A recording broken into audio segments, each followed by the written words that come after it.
Good morning. People jump on here. We'll get started in a little bit.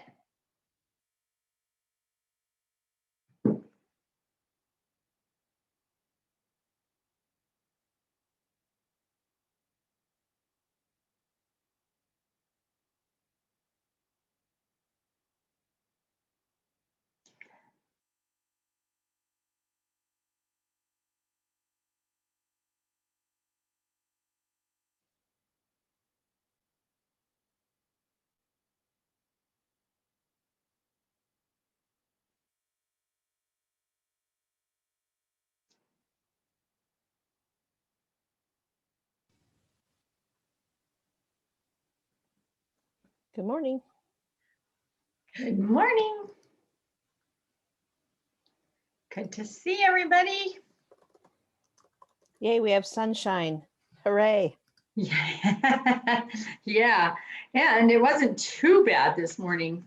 Right? It's so nice to have some weather that isn't below zero though. For sure.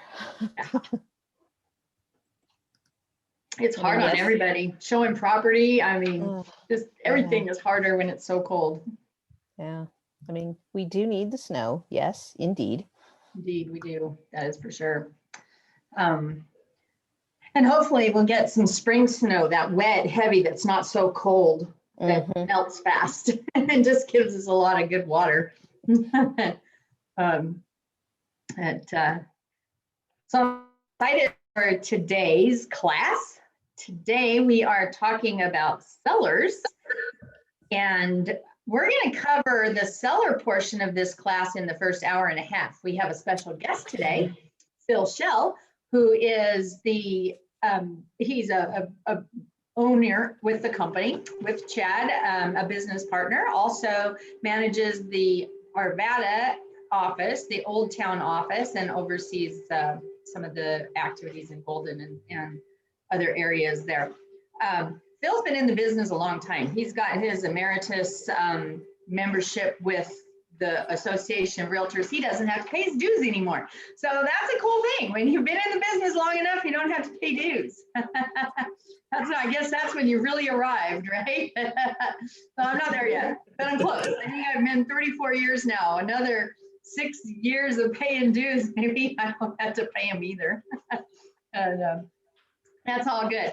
But his class, he's going to give you a little sneak peek of his class, and his class is called the 7 Levels of the Craft of Selling Real Estate. And it's really not even about real estate. It is all about the emotions and the personal sacrifice and the things that you go through when you're self-employed and you're a realtor. So it is a really good class. He's going to give you a little sneak peek on that today at 11. And so what I would like to do is just go through the things that are in your packet today. Today we are working with sellers. We're talking about the 3 stages of working with sellers. You've got to win the listing, then you've got to market and sell it, and then finally you get it closed. So that are the 3 stages of working with sellers. And right now in this market, a seller having a well-priced listing, because even overpriced listings are hard in this market, but when you've got a decent well-priced listing, then you pretty much have a paycheck coming in this market. And so that is when we have a buyer's market, it's the same thing. When you've got a ready, willing, able, qualified buyer, which they're harder to find in a buyer's market, you've got a paycheck coming. So I love talking about sellers right now, because they are they're your fastest way to get paid. When you have a listing, you're going to get a sale. So we're going to make sure that you are feeling confident when you're going on your listing appointments, and that you're doing your presentations and you're pricing your properties, and then marketing and going through offers and all those pieces. And so you've got a lot of support in your offices and in other offices, but today we're going to cover basics. So what you've got in your packet, you have the workbook, which we will be going through today. You've got your 21-point marketing plan, and we're going to go through that in detail today. You've got some stats, Remax versus the industry. That is 2019. Our 2020 stats will be out before the end of the third quarter or first quarter, so the third month. So by the end of March, we will have those 2020 stats from Remax. They are a publicly traded company, and so everything has to be very accurate when they put those out. So we'll have our 2020 stats here really soon. You've got your new listing checklist in here, your under contract checklist. Creative tension is what Phil is going to be talking about today. Exclusively a listing agent is a fun thing that it's a formula that if you were just working with sellers, it would tell you how many listings you need to carry at one time to meet your financial goals if you weren't working with buyers. It's a kind of a cool little handout. You got the 12 questions to ask when choosing a realtor. We'll talk about that. The last one is probably most important because it asks for 3 references. And so it recommends references. If you give that to somebody, make sure that you've got your references available. That's the main thing. Your workbook's in there. Planning to sell homeowners checklist is a cool resource. You've got some scripts, commission objection, customer service experience, and seller pricing. Those are pretty common scripts.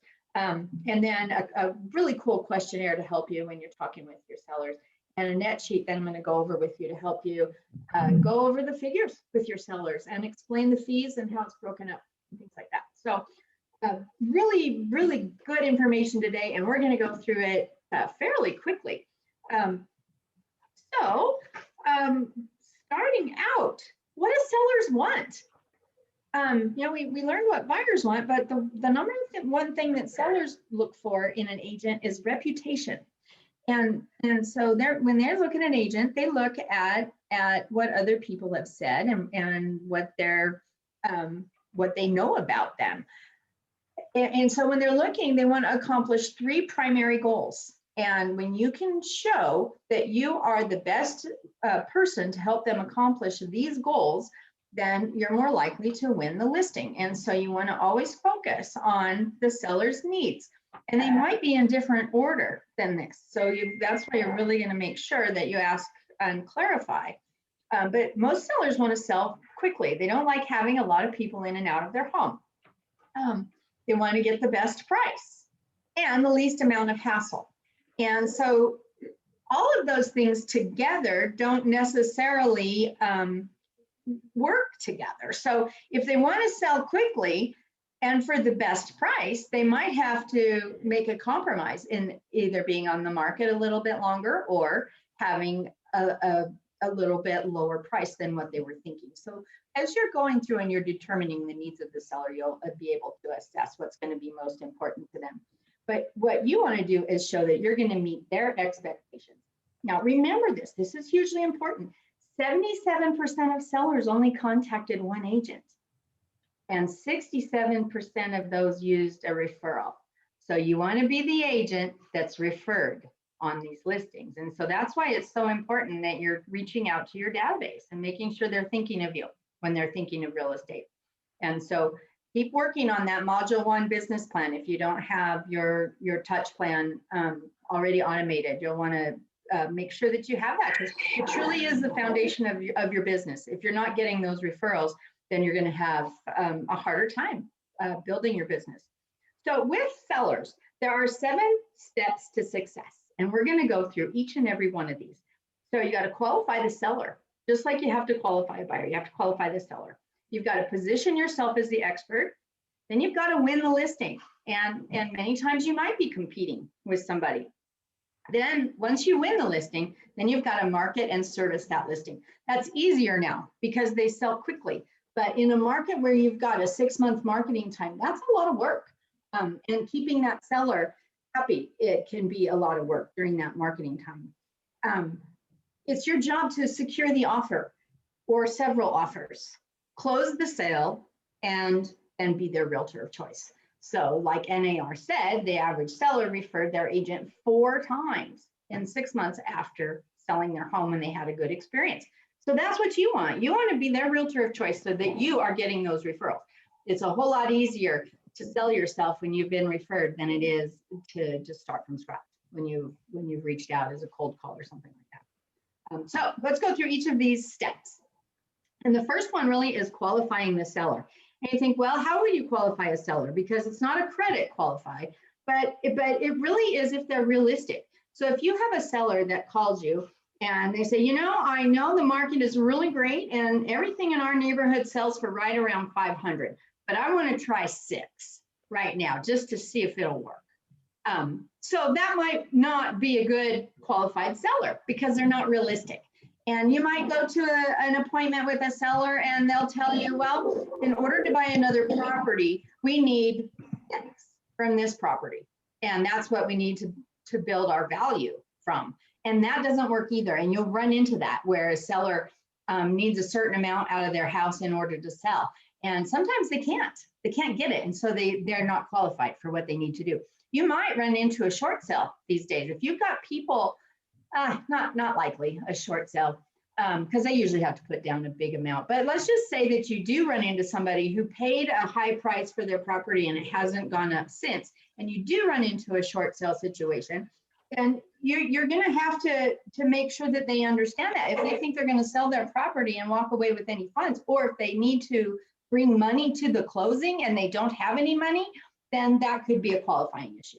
So qualifying the seller is very important with their motivation and their ability to sell. And sometimes the best thing that you can do is recommend that they don't sell, and then keep them in your database. You know, sometimes our job isn't just to take the business, it's sometimes to turn away the business when it's not the right thing for the client to do. So you want to make sure that you do qualify the seller.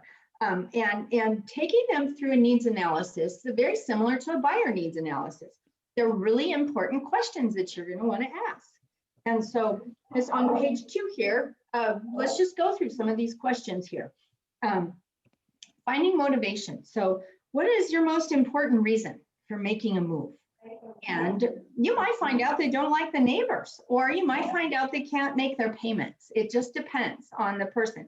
Maybe they are growing their family, or maybe they are right sizing and reducing space. You never know, but there's usually a deeper reason than the one on the surface. So when they tell you, tell me a little bit more about that. Always dig a little deeper so that you can get more information.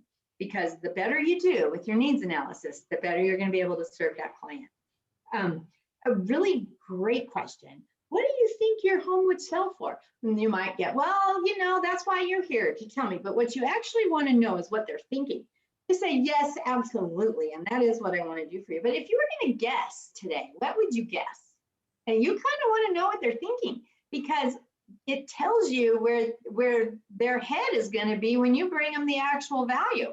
So if they're thinking, like I have one that we're listing today, they were thinking they were going to list at 350. We're listing that property at 390. They're happy. But what if it was the other way around? You know, so knowing what they're thinking is really important. Where are you planning to move to? Now that's an important question. You want to know, because they could be a buyer, they could be a referral if they're moving out of your area, or you just might find out that they're going in with somebody else on a property and there's opportunity for another list. You never know. So those why those questions are so important. How soon do you need to be there? So if they're moving for a job or something like that, you know that this could be a source of their pain too. What will you do if the home doesn't sell by then? And that's really important, especially when you're looking at competitive pricing. In a market where it's not so hot for sellers, it's important that you're competitive. And so when you know their motivation and it's like, what do you do if your home doesn't sell by then? Well, oh my God, I don't know what we'll do. The kids have to start school and this and that. And so you know that pricing is going to be more important to them than you know, just staying on the market to get a certain amount. So that motivation is important. How soon would you like to have your home on the market? That really gives you an idea, and you can see when you're, you know, talking with them, they will let you know if they have projects or things that they need to do. But a lot of people don't know how quickly it's going to sell. So if you say, you know, if we sold your home within 30 days, and it might be within the first weekend now, if we sold your home within a week or two, would that be a problem for you? What if you needed to close? Can you move that quickly? So you find out about their motivation, and the more questions you ask, the better they feel about you and your sincerity in helping them. You want them to be talking, but you're asking good questions. And the more you get into their world, the more trust you're going to have. This is a good question. Are you interviewing other agents? And if so, do you have appointments before or after we meet? Now, knowing that most people interview just one agent, we're hoping that we are able to be that one agent. But if you're not, are you first or are you last? There's strategies either way. If you're the first person through, try to take the listing, and usually they are uncomfortable with telling the other agent that you took the listing or that they haven't, that you canceled that appointment. You can offer to call the other agent and cancel that appointment for them. That's not a fun call to get when you are the other agent, but it is definitely something that will help the seller out. You say, if you're ready to list, I would be happy to talk with that other agent and see if maybe they have some buyers for the property, and I can take care of that for you today. And so it's something that you can do if you're the first person in. If you're the second person in, try to take the listing again. I prefer a two-step appointment, but you always have to be ready based on what they're doing to take the listing. So we'll talk about what that looks like when we're talking about presentation. This question, what is the lowest price you would feel good about? That's a question that's better in another market, but you want to know where people are thinking. Do you have a mortgage on your home? Tells you if you have to have the payoff. How much do you owe? And then just having them tell you about their home, they're going to tell you about the things they like. What do you love most? What do you love most about the neighborhood? What do you like least? What do you like least about the neighborhood? And those are really good, insightful questions, because it's going to tell you what most likely your feedback will be, the positive and negatives of the property. You say, I'll be sending a packet of information before I arrive. Will you take a few minutes to review it before our appointment? What I do is I send along this seller's questionnaire and then our buyer guide or seller guide. We have one that's custom for our team. There's one in the vault in documents and marketing documents, that seller guide. You can email it right out of the vault, and it's an awesome resource and it's free. So that's what I do. I email that in our custom one along with my marketing plan and send that in advance. So that's really where you're competing. And so I never send my net sheet in advance. I want them to get excited about what I'm going to do, and they'll understand that I'm going to get the best price in the least amount of time for the least amount of hassle. They'll know that before I ever show them what I'm charging. So, I like to send the packet, and if you don't have that opportunity though, it's a great thing for your first appointment to take with you and leave with them and to go through the questionnaire in person. We're going to do that here shortly. Will all the decision makers be there for the appointment? And that's important, because if you are in a position where you're going to take the listing and all of the signers aren't there, the decision makers aren't there, then it makes it really tough to get that done. You got to come back. So it's nice if you can make arrangements for everybody to be there. And you're doing this on the phone. This is your needs analysis on the phone when you're setting up your listing appointment. I've asked so many questions. Do you have any questions for me before we meet? Our meeting should take between an hour and an hour and a half. Would that work for you? Then great. I look forward to meeting. So then you're good. And normally we would go through this as a role-playing activity with partnering up, but that's really hard on Zoom. So we're not going to do role-playing with this, but it's a really good idea for you to get comfortable with these questions. They're the same kind of questions you're going to be asking people when they call on floor time and when you're trying to convert them to get the appointment. The more questions that you ask and the more sincere these questions are, the better you're going to build that rapport with that client. And I would recommend at the bottom of page 3 here, there's that quick hit video, a winning approach for every listing presentation. I really like his confidence. And these little videos are just 1 or 2 minutes. They're really short, so you can just jump on and look at them. and just see the confidence that he exudes in that. Just like when you are actually going to choose the agent that will sell your house. So pretty good stuff that's on RE/MAX Alliance University, or RE/MAX University. And if you go to the MAX Center and you go to the RE/MAX University there and you put in the titles of these videos, they'll come up for you. You can also go and search by topic and find that there's just a plethora of resources there. It's awesome. Next is really positioning yourself to be the expert. Remember that what sellers are looking for is reputation. And so even though you're newer in the industry, you can still go with reputation. First of all, you have RE/MAX behind you. You've got the name. And so that does give you that credibility coming in the door. And so, but you want to position yourself as the expert, and your pre-listing package is a great way to do that. And also listing package. So what we do is we send the buyer, like I just said, the seller guide, and our marketing plan. We send that, and then we go to the appointment to talk about it in the seller questionnaire. But if we're not doing a two-step, or we don't have that opportunity to send the things in advance, we take them with us on the first appointment and go over it there. So it depends on what you like to do and the scenario. So if you're in a scenario when you're competing and you have a sense of urgency to take that listing, you might be a little bit more aggressive in getting that listing signed. If you know that you're not really necessarily competing against other people, it's a referral, you're in the door, then I would take the time to do the 2 listing appointment and do a really good CMA for them. So that's what I prefer to do. And even in a competitive situation, I'll try to be the first one, but I do like to have that time to do my homework. And if not, you've got to do some homework on site. I'll tell you a little bit about that. And here's some ideas though, that you might want to put in your package. And remember this, your package doesn't sell you. It just gives you something to leave with them to make you look good when you're not there.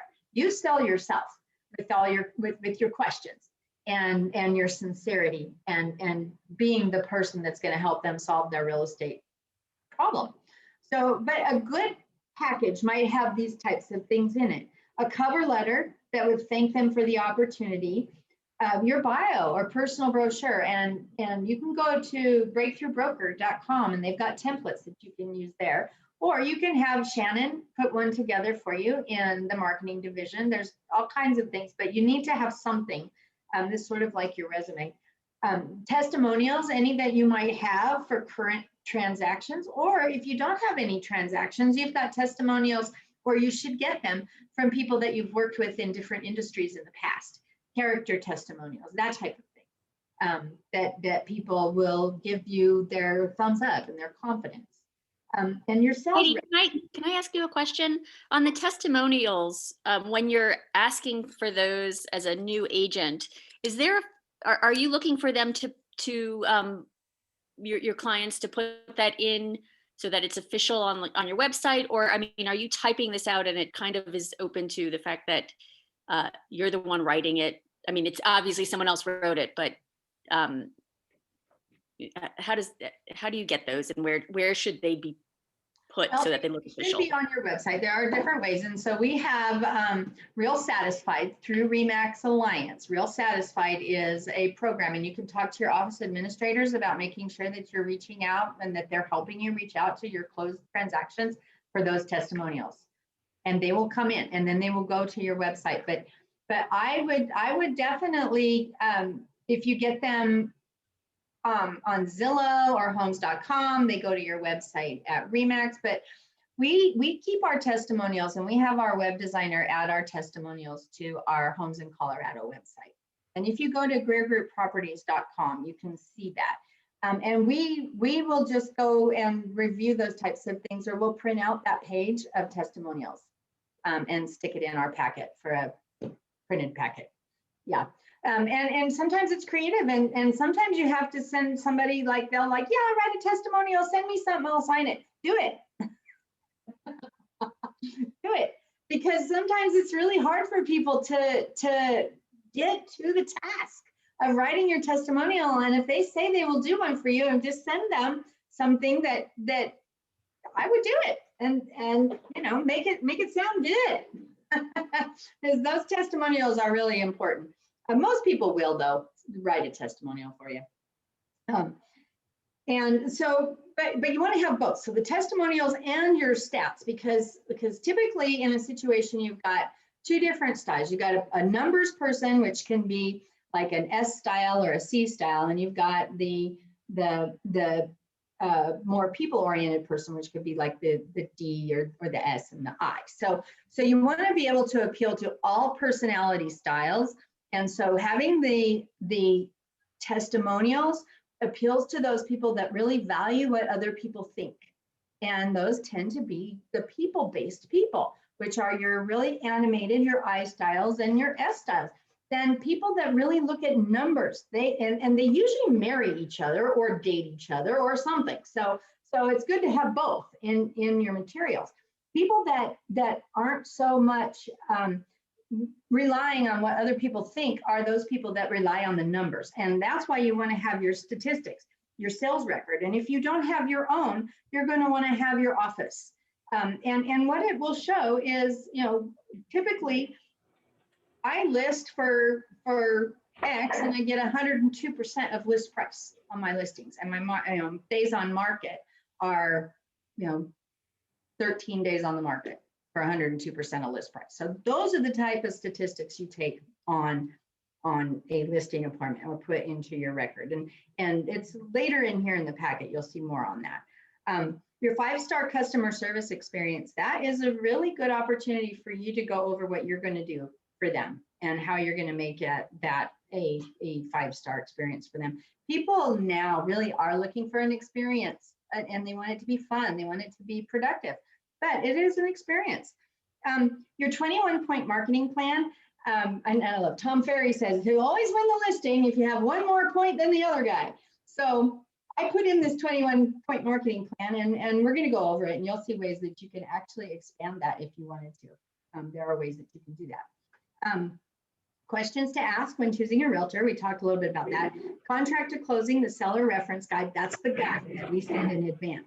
The home pricing pyramid, I don't have a visual here, but if you Google home pricing pyramid, you'll find dozens of them. It just shows, and it's a great visual to put in your packet. It shows, like, if you price way up here at the top of the market, then you're eliminating 90% of the buyers.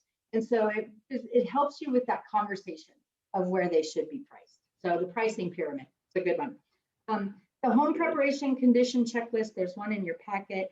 Showing your home, getting people in, you know, and that's also really good for the open house, getting ready for the open house, just making sure that the property looks its best.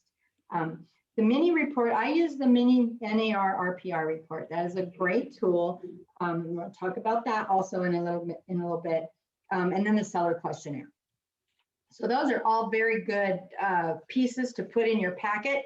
The most important thing, though, is your conversation and building rapport personally with that seller, whether you do that face-to-face or you do it on Zoom. We've done quite a few listing appointments on Zoom during COVID, and it's worked out just fine.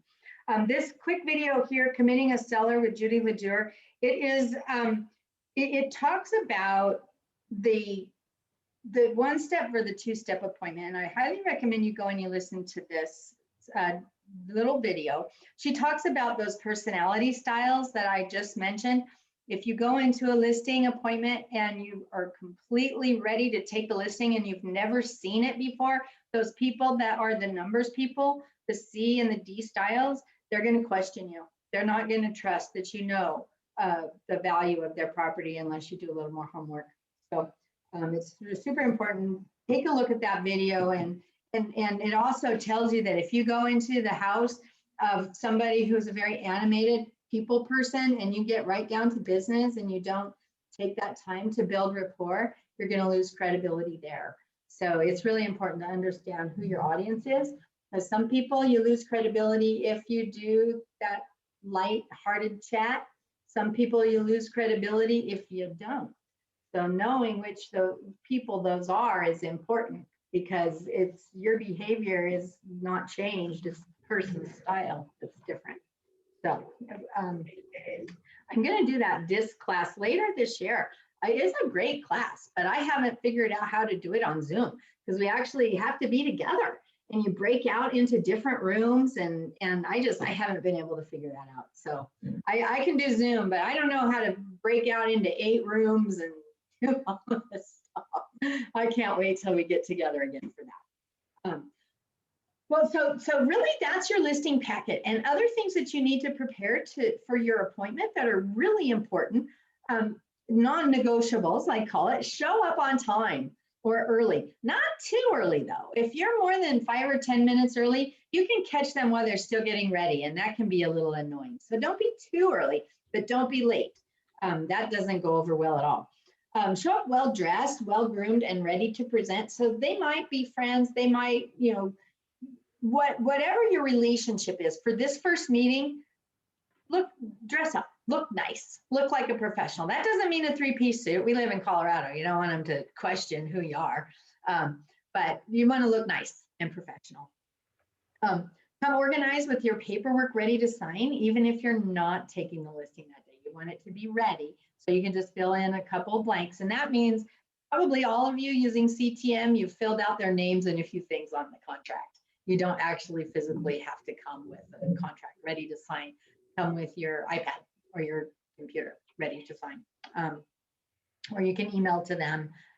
It just depends on what works well. In my 2-step appointment, I go over the contract with them, but we don't sign it until I do the value and the next step. So that's how I work it so that I do that actually online. Smile, that is a big one. And we're all a little nervous when we're going into the appointment and it can show on your face if you show up with that deer in the headlights look. It can be like, because we all feel butterflies. I don't care. I've been doing this 34 years. I get butterflies. So I hate to tell you this, it's not going to change. You're always going to have that little feeling. You just have successes so that you know that you're going to do a good job. But if you go and you say, great, great, great. And you walk up to that door and you say, great, great, great, 3 times, you know, and you cannot do that without smiling. So your affirmations and just, you know, saying great, great, great, going up there, visualizing them signing the contract and using those kind of positives will really help you with that appointment. Mirror and match handshake and style. That is something that kind of comes as second nature for us as salespeople. You know how it feels when you shake hands with somebody and they're kind of limp and you don't want to squeeze their hand so tight that you break it. So, I mean, you just sort of match them and that makes them feel more comfortable too. Know your market. You don't want to get to a listing appointment and have that seller say, oh, that house down the street, it's been up for sale for a couple of days. What's it listed for? You want to know everything that's going on in that neighborhood when you go in on that listing appointment. And the best thing to do once you get the listing appointment, I just set myself up on a search. And I do it in the RE Colorado portal. So I get the most accurate, up-to-date information at all times. And so I set myself up in a portal for that whole neighborhood. And I might be driving over there and get notice that something just happened. And they don't know about it. I'm going to be the first one to know about it.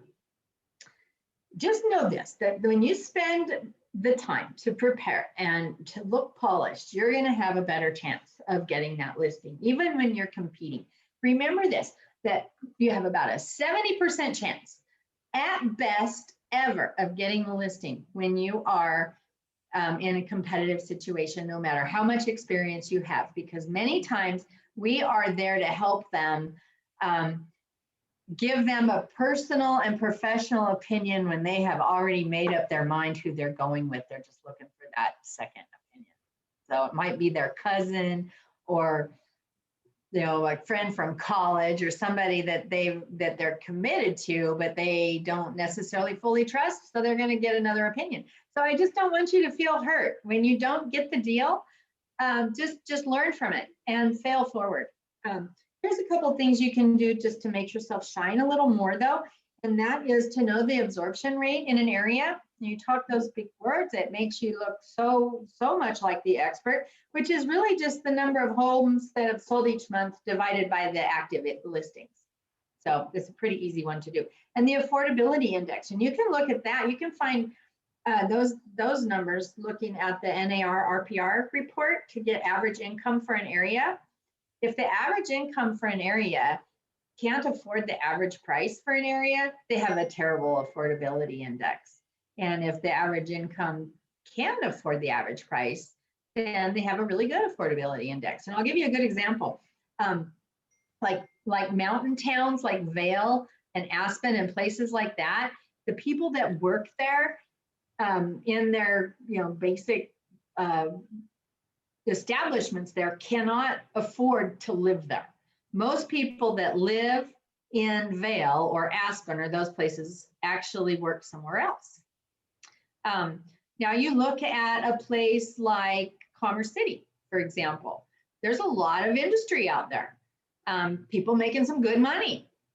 Prices are really good. The affordability index is excellent out there. So that's really how you can judge in an area. And I would look at that when you're looking at farm areas too. We're going to talk about that later. I wouldn't choose a farm area that had a bad affordability index. I would want a farm area where most of the people that live in the area could afford the house.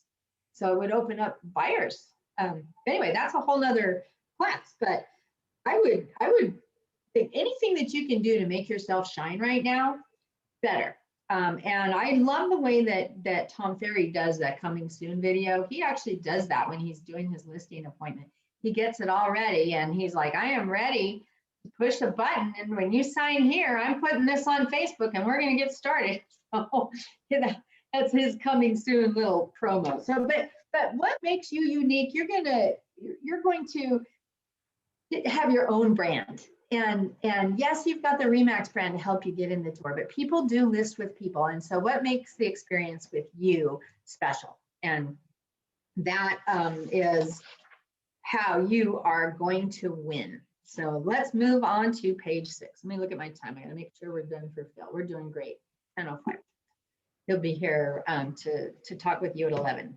So in a 10-step listing consultation, and I'm really super excited because one of the things that we're doing at RE/MAX Alliance is we're putting together a panel of some of the best listers in the company throughout the Front Range.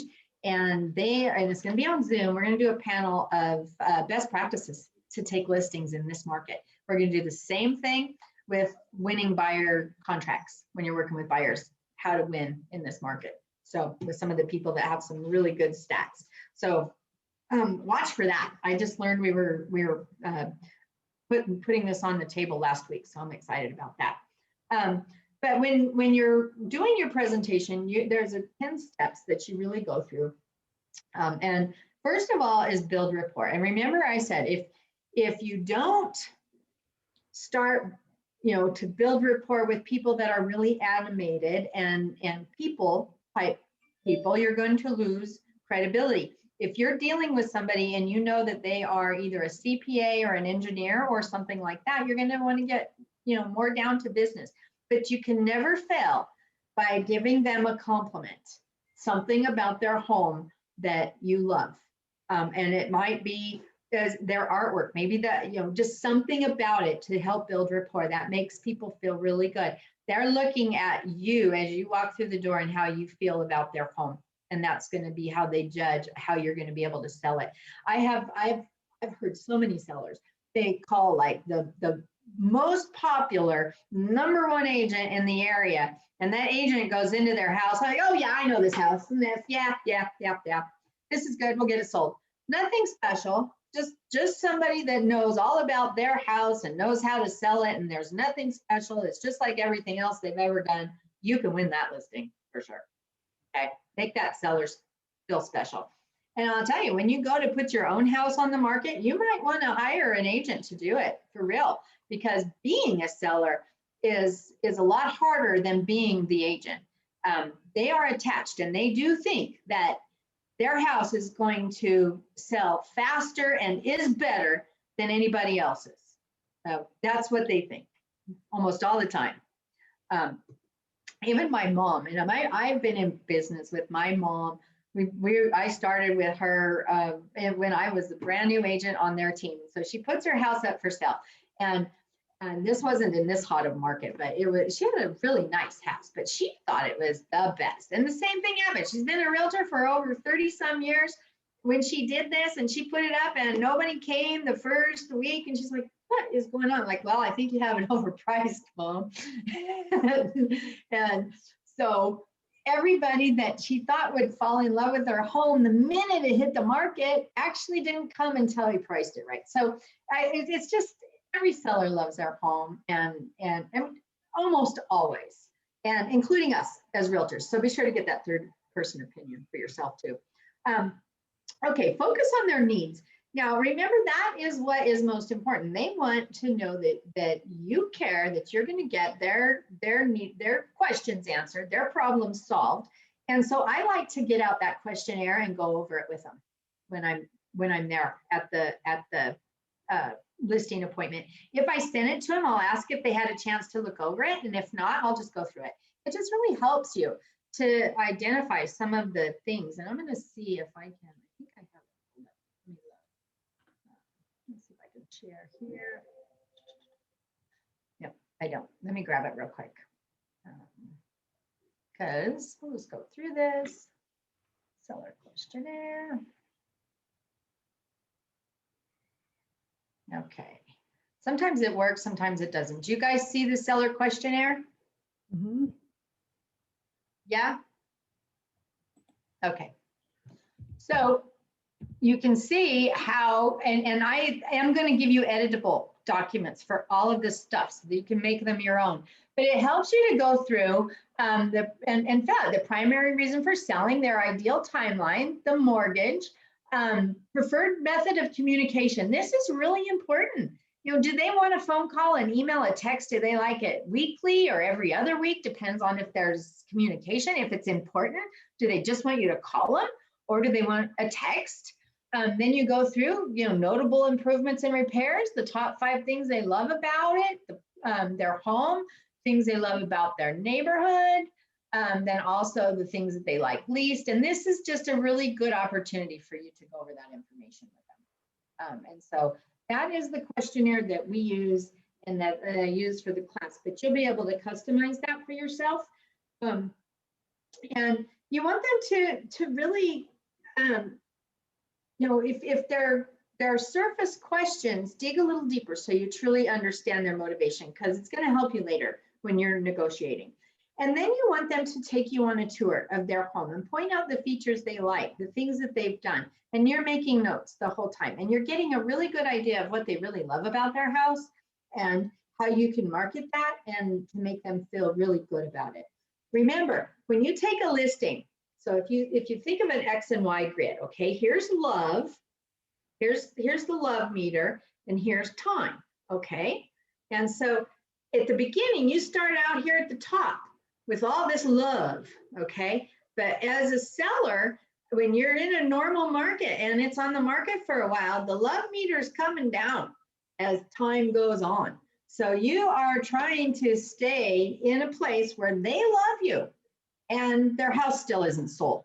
So you want to know what they love about their house and what you're going to need to know to help market that house to the right buyer. So their top priorities, again, you're going to go through this because understanding their top priorities is going to help you with pricing and everything you're doing. It's just confirming those things that are on the questionnaire. So you've gone through that. And then your marketing plan and your value proposition. So I'm going to go ahead and share screen with you. I want to show you the 21-point marketing plan that's in here. And just go over that really with you real quick. So here's what it is, 21 points. The pricing, obviously. Staging can be done even virtually now. Images, if you don't use a professional photographer, everybody's going to know it. Don't use your phone because it makes you look unprofessional.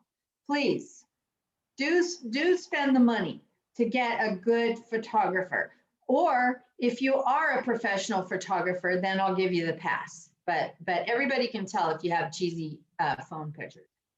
And it just doesn't look good or professional. So you've got your signs, you've got the MLS and Remax. And by the way, with your network with Remax, when we have a coming soon, we actually get to talk about it.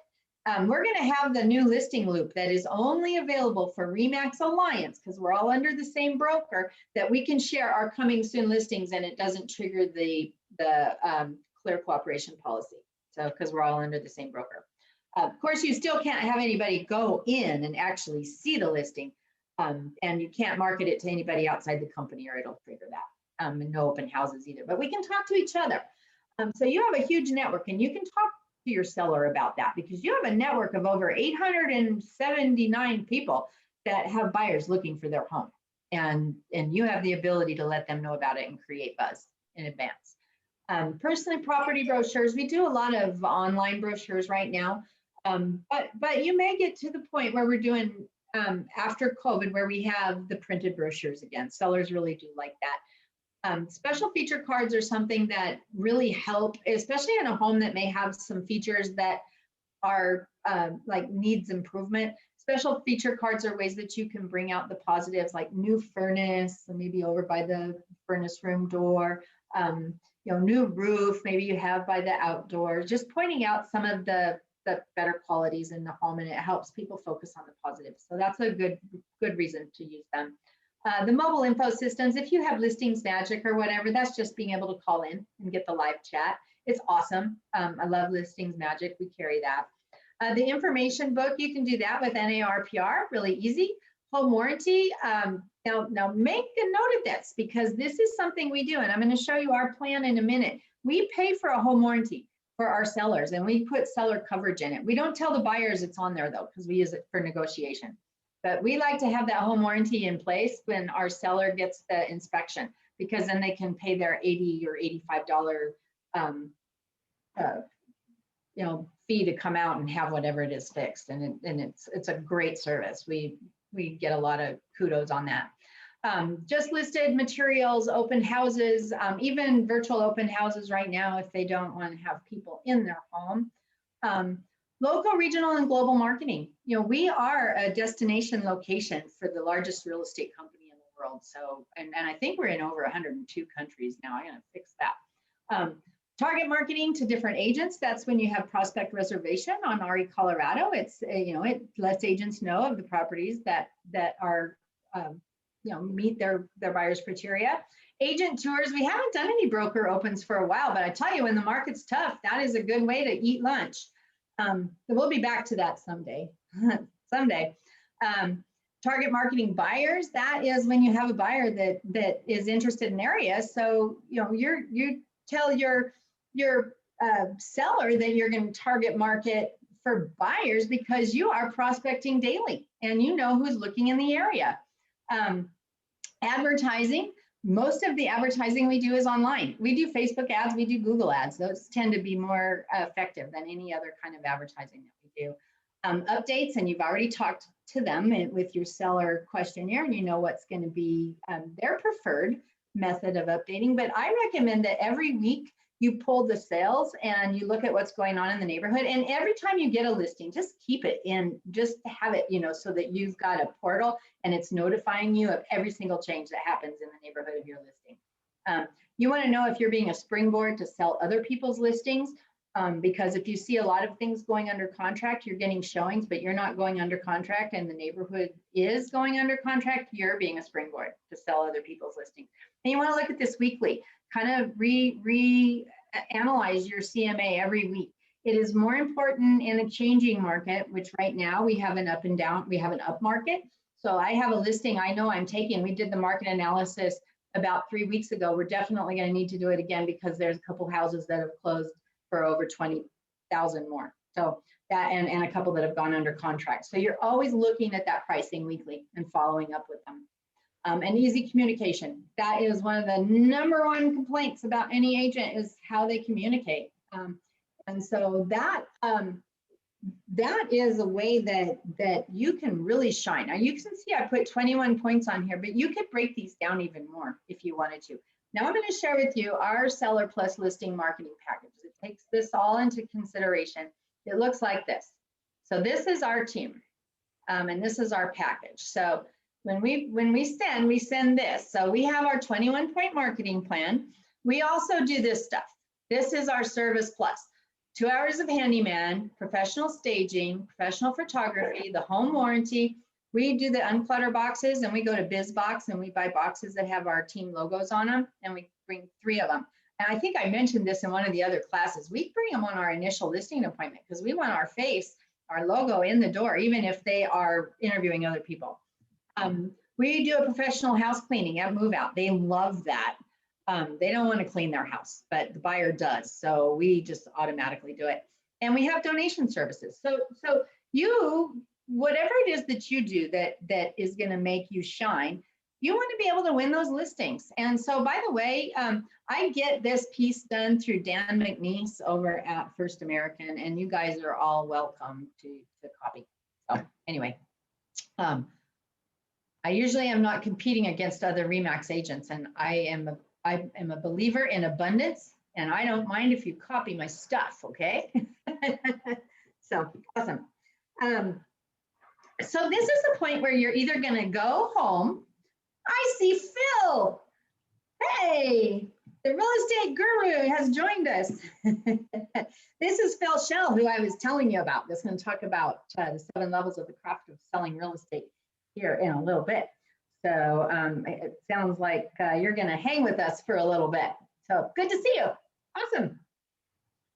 Well, so once you have presented your marketing plan and your value proposition, you really are looking for the commitment right now. How are they feeling? So if you are doing a 1-step, so if you know that they are interviewing other people and you think they might be ready to go, this is a really great time to check in and see. So if you're doing a 1-step, now is a good time to get out your computer and make some changes on your market analysis to satisfy those people who are numbers people who know that you can't possibly know everything until you've seen their home. Make sure that you give that opportunity so you can go in there and do some little tweaks and say, okay, with this, I really think that we could list at this. And then you've got your pre-filled out listing agreement. You can fill in those blanks for the price and those things. If you're doing a 2-step, now is a good time to set the appointment. So I'm going to take all of this information. I'm going to go back and do a complete analysis. And I'd like to come back and visit you in a couple of days, and don't go too long, just a couple of days, because you don't want to get any time for anybody to squeeze in there. And so you come back with your recommendation and take the listing at that time. It really depends on the situation. If you're competing with other people, I highly recommend that you try to take the listing as soon as possible. And if you're the first one in, go ahead, see if you can take the listing and see if you've got the guts to see if you can cancel the rest of their listing appointments. So try it. Diana Kukoska called me with that once. I'm telling you, I got that call. I learned firsthand what that felt like. So I learned from the best. She was really good at it. And I learned that it's very effective. And that's usually why a seller, even if you've completely sold them, they're usually really uncomfortable signing when they have another appointment. So you can take that discomfort off their plate by canceling that appointment for them. Okay, so when you present your price, now, you've heard location, location, location, but actually it's price, price, price, because price makes up for everything. So it considers all of those factors: location, condition, size, and amenities. And when you're doing your market analysis, you want to know your market and what's selling based on those factors. You're gonna make some phone calls. You're gonna talk to some other agents. Right now, when you see something that's under contract and it's priced where you want to price, it's probably gonna sell for a little more. So you're gonna get as much information as you can. But it's not actually public until it's closed. So you have to be really strategic in trying to do that. You have to know what the seller can and can't control. You can't price a house based on what the seller needs to close on their next property. You have to price it based on what a ready, willing, and able buyer will pay right now in the current market. And then you have to understand the splash period. And this is so much more important. I think right now, the splash period is our marketing period. The house is sold in the splash period right now. If it goes beyond the splash period, then in this market too, we have a problem. But that's really the first 2 weeks. And that's your best opportunity. And so if you have a seller that really wants to overprice in the beginning, he is really discounting that splash period, because that's a period of time where you're most likely to get the best price. So if they overprice during the splash period and don't go under contract and end up pricing lower, the market chases them down. They end up taking a lower price than they would have had they priced it right in the first place. And like I said, in this market, if you have a really great listing, it's probably going to be sold in that first 2 weeks. But I have seen a few price reductions after the first 2 weeks. And if you're looking at the market right now, wouldn't you agree with me? If you see a property and it's had a price reduction and it's been on the market for over 3-4 weeks, it makes you question whether something's wrong, right, with that property. Price, condition, location, something must be wrong. So that's why you don't want to give that false impression that something's wrong with the property just by pricing it wrong. You reflect the market of the movement of the market. So if the market's going up, you price aggressively. If it's going down, you price ahead of the decline, because the market will follow you down if you continue to have those reductions. So the CMA is really important. And I'm excited because Kevin Chambliss does an excellent CMA class. And his class is coming up. I think I reminded us of that already. His class is coming up next week on the 22nd from 9 to 11. And you'll find the link on your class descriptions page. But I highly recommend that class. It is recorded. Kevin is excellent with spreadsheets and numbers. He's a numbers person. And so he really does that class in a way that helps you understand how to do a CMA. And there's another person, and there's an appraiser out there. His name is Steve Olson. If you ever see one of his classes on appraisal, it's worth taking. I think it's $40, but if you see it, jump on it. It's a good one. He's a good appraiser, good class.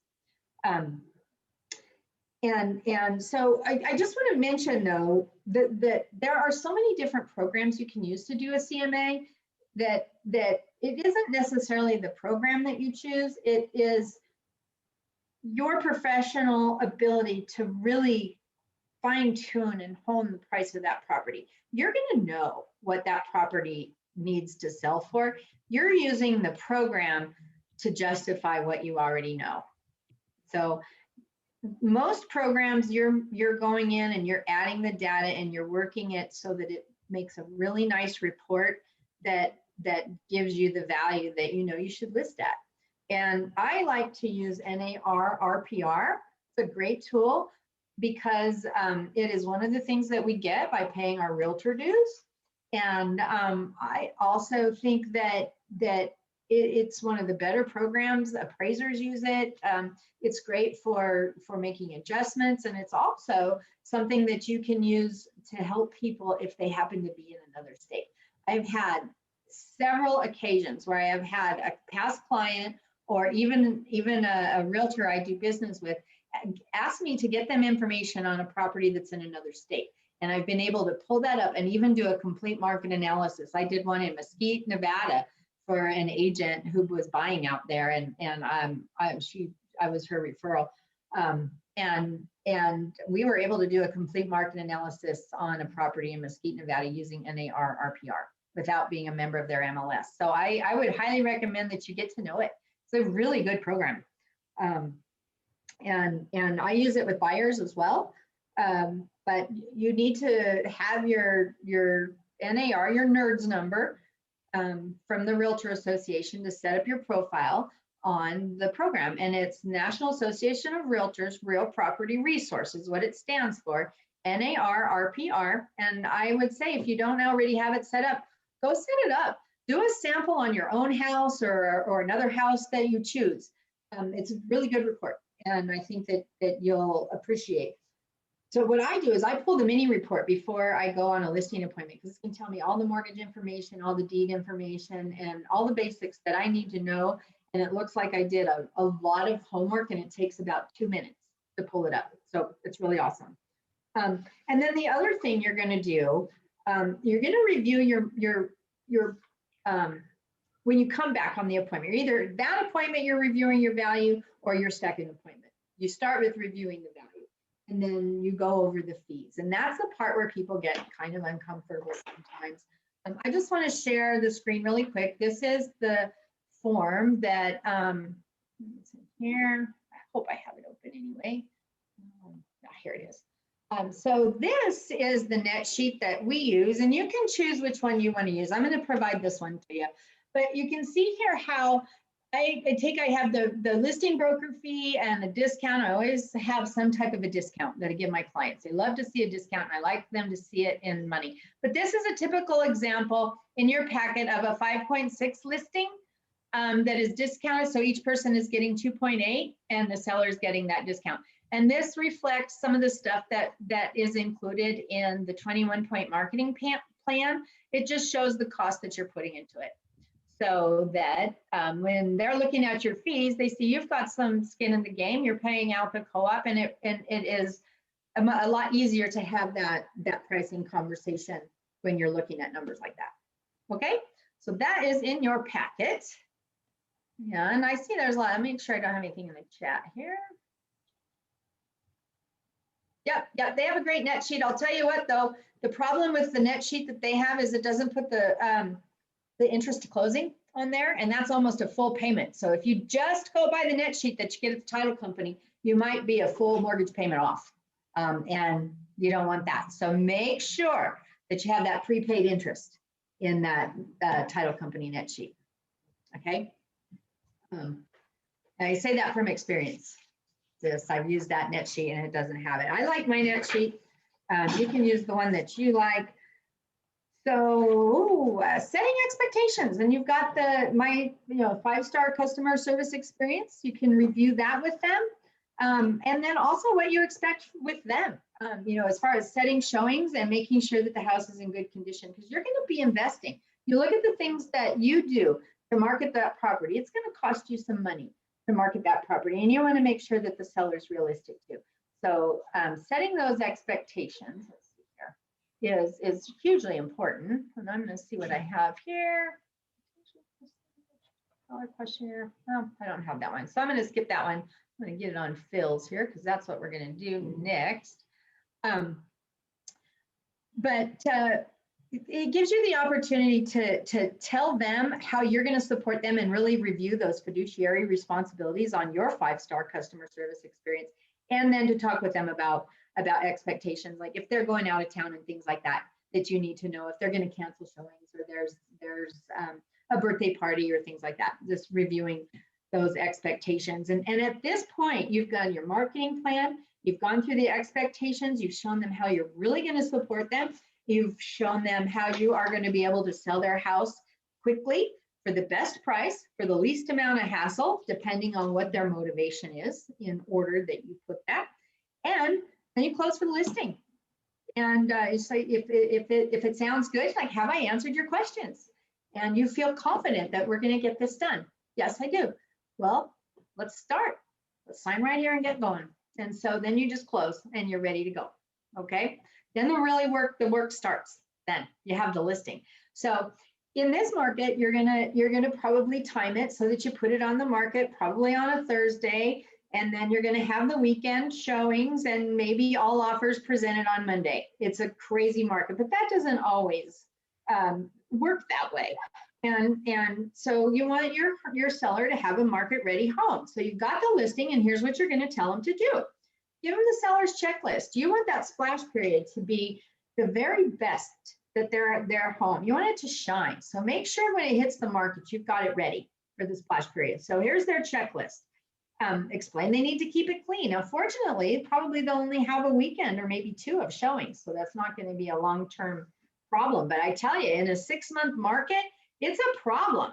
You really have to keep on your sellers to keep the house showing ready.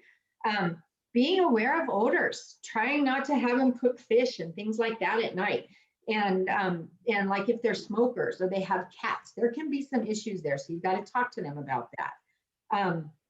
Eliminating the clutter. You look at a model home and there's not a lot of personal effects. It's okay to have some, but but you want a home to look livable, but you don't want it to look like nobody else can live in it but the current people. So you want to get some of that current stuff decluttered. Curb appeal, hugely important. When people approach the house, if the front door looks dirty or there's cobwebs and it doesn't look well taken care of, that first impression extends to the entire house. And so you want to make sure that your seller's front door just looks really fresh, because that impression extends to the entire house. And when you think of model homes and you think of the drapes are open, the lights are on, sometimes there's some nice music playing, think about what makes a home really look good. That's what you want your seller to do. Keep it light, keep it bright. And yes, sometimes it'll cost a little more on the AC or a little more on the heat, but they'll recoup it in the price, because nobody likes to walk into a cold, dark house or a hot, dark house in the summer. It just is not a good selling feature. And then always pay attention, special attention, to kitchens and baths. Have you noticed when you've been out there with your buyers, they're always looking in the bathtub and in the kitchen and in the corners to see that's where the dirt is? They want to know how clean this house really is. And so if your seller has a really clean kitchen and bathroom, that makes a great impression too. And sometimes it's hard to be the person that delivers that news.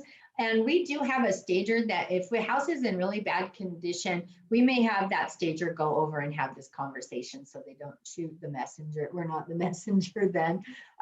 And so a stager can go over, look at the house and give a letter of recommendation for us. And that costs about $100 to have a stager go and do that. But it does kind of take the target off of you if you have to tell somebody that their house is just too dirty. Okay, so I think we kind of went through the 21-point marketing plan. Just going through, pricing is important. Staging right now, we use a lot of virtual. Images are hugely important.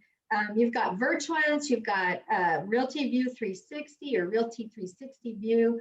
That's one that we really like for high-end listings. Are there others that you guys want to mention that you use? There's a lot of resources. I say use a professional though. Be sure to use your professional.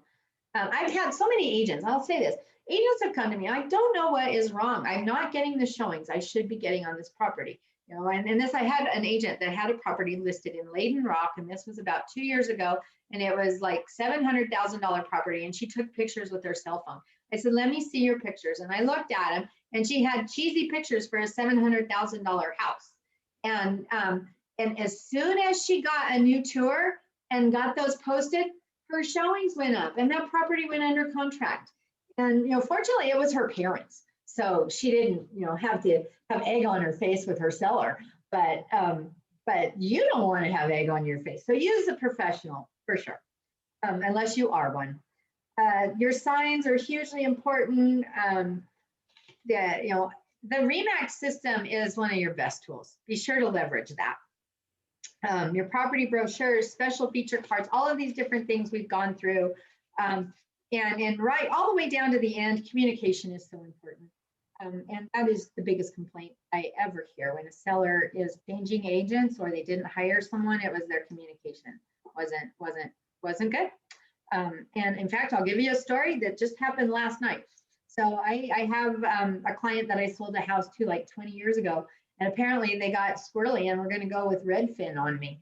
And I didn't even know it. So I got a call from them last night, and apparently the Redfin people didn't show up for their appointment or return the call. So they didn't have a signed listing agreement, and the sign didn't go up in the yard, but it will later today. It'll be my sign. So it's like, too sorry.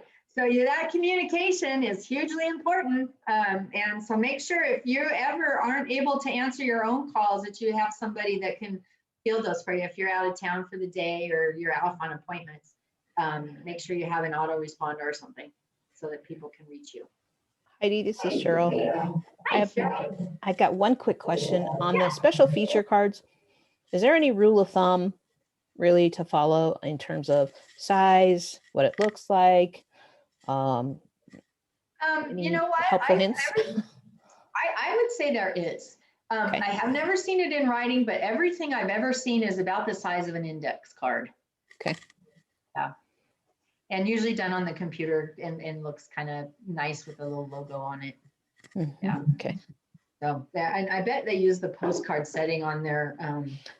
That's what I was wondering. Yeah. Yeah. Okay. That we do. That's what we do. So, Cool. Thank you. yeah, my pleasure. So before we get to our next stages here with Phil, let's talk again about the strategies to secure your sale. So you've got it under contract. And let me just say that it's going to be a little harder right now because you're going to have a lot of contracts. If you're priced well, I recommend that you do that net sheet for every one of them so that you can really, the seller can see, and make a good comparison on every contract. Excuse me. But the best contract is the one that closes, right? So always look at more than just the price. Yeah, sorry. You might get a really high offer, but if they don't have an appraisal gap or they're not realistic, it's not good. I'll be right back.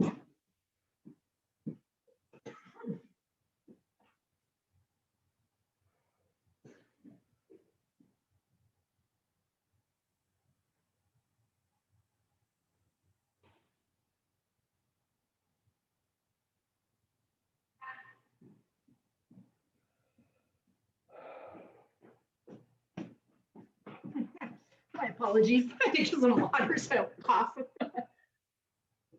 I don't have COVID, promise. It's just my throat itches. Okay, so back to making sure that you keep your contract on track for closing. The same things are applicable as they were when we talked about the buyers. So you want to always keep in touch with everybody that is a player on your deal. So the other agent, your lender, you want to constantly get updates there. Make sure that your title work is coming in and that you're meeting those dates. And remember that you're a player too. So if you're going out of town or you're needing to have somebody else assist, make sure that you're checking in on yourself too.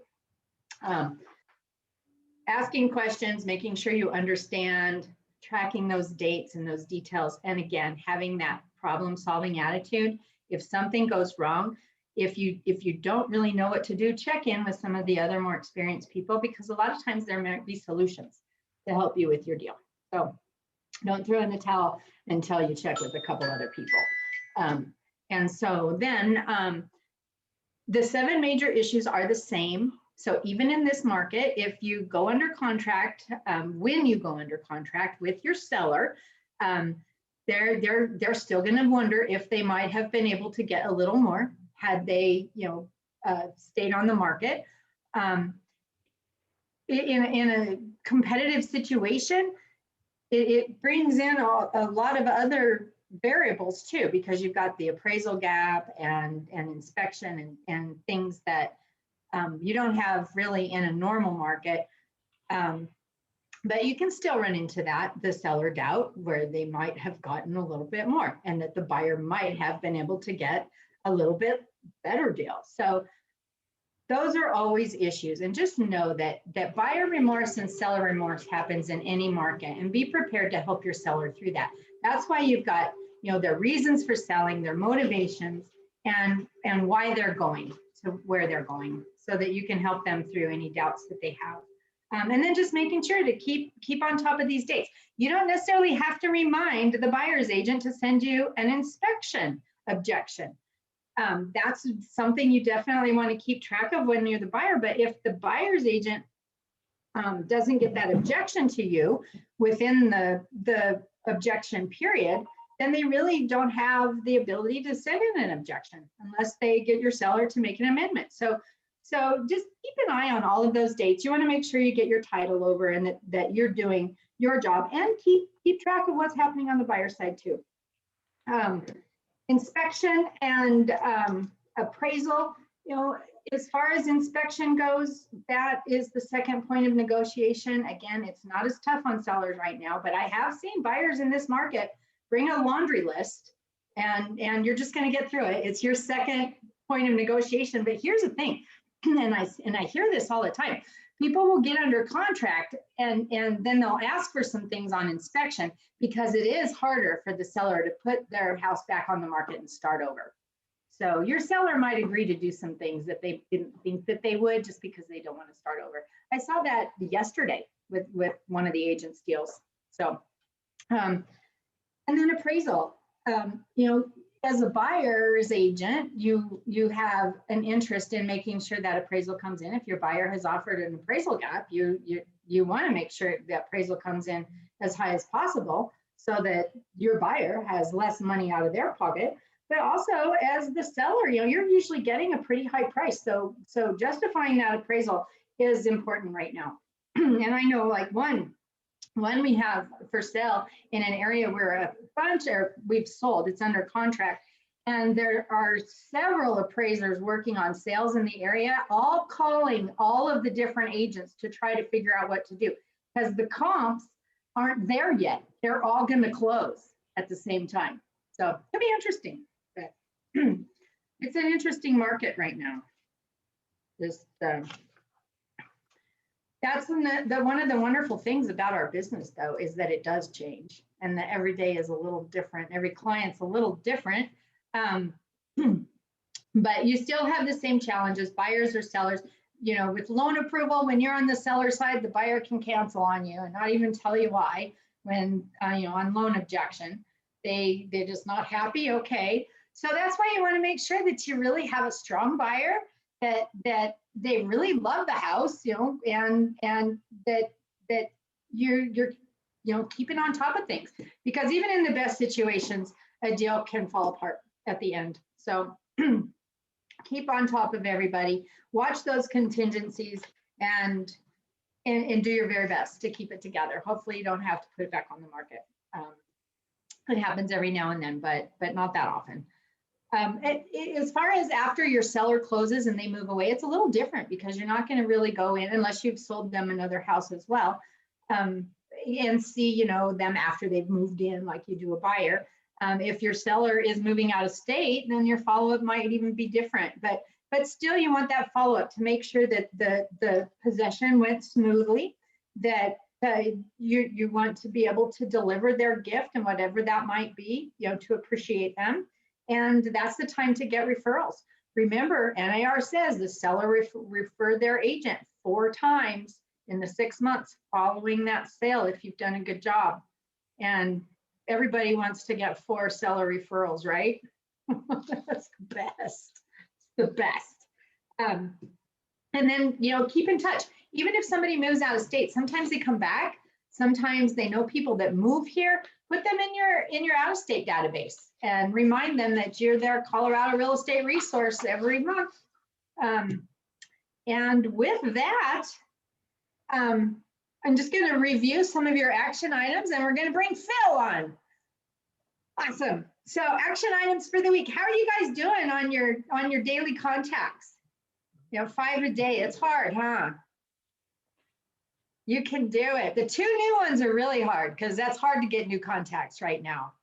So keep plugging, because even if you shoot for 5 and you shoot for 2 and you get 1 or 2, you're going to make progress. So keep working on that.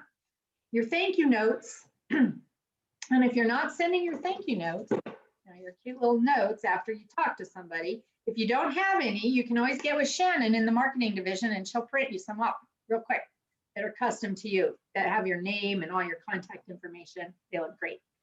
And don't forget to update your CRM.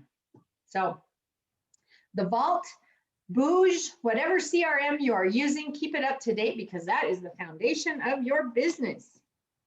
And so with that, I want to just say thank you, Phil, for coming to join us this morning. Happy to be here. How is your 2021 off to? Good start? it's interesting. Yeah. The market's very interesting. There is, overall, things are really good. However, I will say that. We're busy, we're selling a lot of real estate, but we're doing things a little differently than we are normally used to doing them. So I'm sure you're experiencing the same thing. You know, there's some really good things in all of that and some that are challenging, but definitely there's change. And one of the things that I really think that we have to get ready for, and just to mention, is change in working with buyers. I really honestly think that buyers are going to have to put some skin in the game pretty soon. Saw a Coldwell Banker listing paying 1% the other day. That freight train is definitely coming at us. I don't know when it's going to really emerge. I would suspect at the conclusion of the lawsuit is when it's really going to really open up. But we have to stay nimble so that we can make those changes as we need to.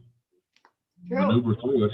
I mean, it's as long as you and I've been in the business, we've made a lot of changes and done a lot of maneuvering. So markets never the same. It always changes. And while you and I have seen markets like the one we're in, we've never seen market quite like the one we're in.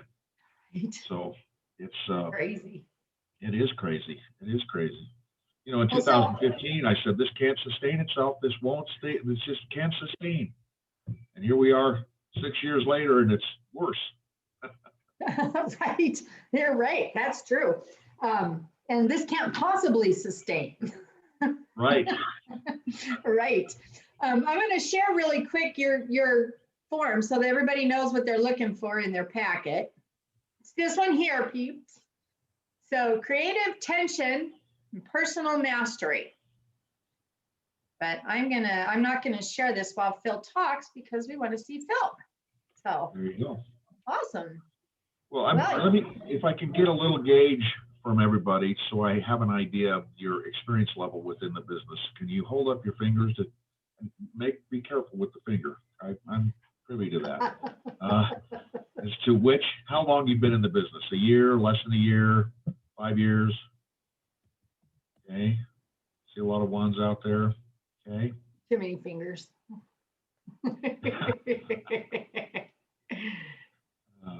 Okay, so what I'm seeing is predominantly we've been in the business for a year or thereabouts for the most part, or maybe a little less than that, maybe just kind of getting into the business. The one thing I want to say to you in terms of your career in the real estate business, balance is a very personal thing, right? What's balanced to me may not be balanced to you. And in your first year in the real estate business, you have to expect to be completely imbalanced. So you have to chase everything. You have to be a yes person and just go and do it. And it's just a learning curve. And you got to have the support of your family because there's going to be times when you're not going to be home for dinner, or there's going to be times when you get a telephone call and you leave the middle of dinner. This too shall pass, but we need to learn the things that we need to learn. And it's kind of like the way my dad taught me to swim. He just threw me in the pool, right? So it's sink or swim. He came and got me, of course, but as you can see, otherwise I wouldn't be here. But it's very similar to that, and you're going to have experiences where you get the call and the guy's sitting in front of the house and it's across town and you jump in the car and you run over there to show it to him and they walk through it and go, God, I hate this house. This is a horrible house. I'm glad we didn't bother our real estate broker to show it to us. So, and then you're going to go, well, maybe I should have asked a few more questions there. I shouldn't have just jumped into that. But as we get into our second year, now you can begin to set some boundaries around your business. And you can begin to understand what's worth chasing, what isn't worth chasing, a little bit more dialogue. What are the questions that I need to ask? How do I get the balance in there? And then as you move into your future years, your third year and beyond, and I'm going to say this even prior to that, you have to put some fences around your personal time. You have to really, really get away from the business and totally away from the business.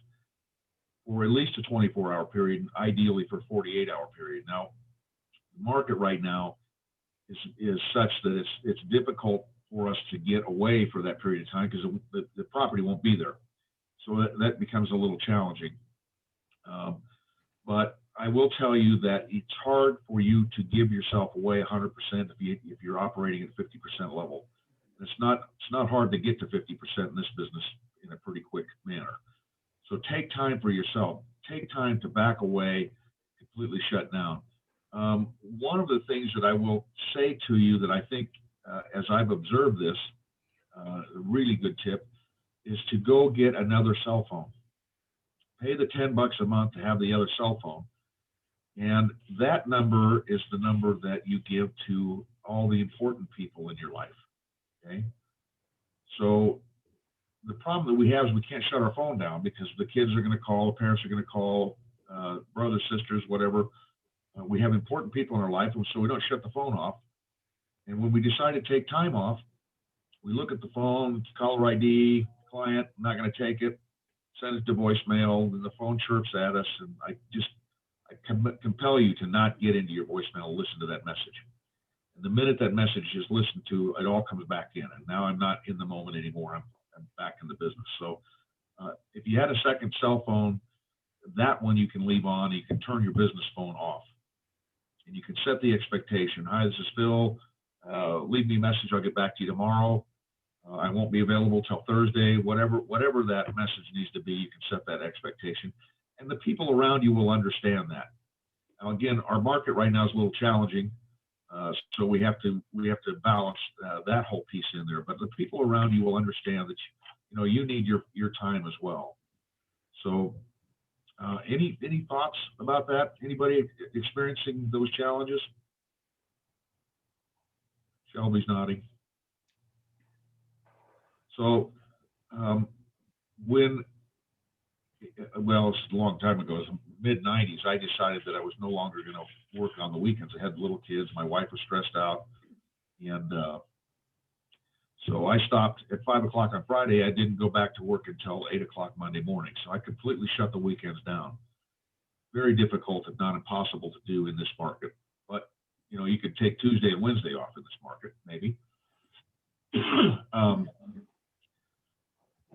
I had to get some balance back into my life. My wife was completely stressed out, and there was definitely some problems that were emerging that had to be corrected. And I can get more in depth with that when we get into the 7 levels of the craft of selling real estate in the class itself. But what is it that we're trying to achieve in our careers? Why are you in the real estate business? What compelled you to get into the business? And if I'm going to be in the business, don't I want to master my craft? Don't I want to be the best that I can possibly be? What does that entail? Well, it entails the things that you would expect it to entail, just good, solid brokerage practice, right? An understanding of what's in the contract. And let me just say this from a mechanical level. When you guys have a problem in a transaction, 99% of the time, the answer is in the contract. But we don't know that because we don't know the contract that well. So I'm going to, you guys are sitting around, got nothing to do, pick up a contract and read it, and read it, and read it, and read it. It's boring as hell, I know, but nonetheless, when you have a problem in a transaction, you will know that there are answers within the contract that will steer you to the correct answer. So that's a piece of the craft as well. And a biggest piece of the craft is treating other people the way that they want to be treated. I'm really blessed in that I've, over the years, been able to have a very close and personal relationship with Chuck Ochsner. Chuck's the founder of the company. And he and I were having a cocktail one time. And we got into a philosophical discussion, spiritual discussion. And I said, what is it the Bible says? Do unto others as you would have them do unto you. And he said, let's amp that up. Do unto others as they would have you do unto them. And that just twisted my brain. How do I treat other people the way they want to be treated? How do I know the way they want to be treated? Well, a big piece of that is that I've got to calm my mind, right? I've got to calm my mind. And when we're new in the business, it's very normal that we ask a question to the client And we are so focused on what the next question is, what have I got to say next, that I don't hear the answer. So if I can quiet my mind to the point where I can allow my intuition to come forward, I can begin to figure out what it is that they need, and hopefully I can give them the things they need before they know that they need them. And this becomes part of this mastery of the craft.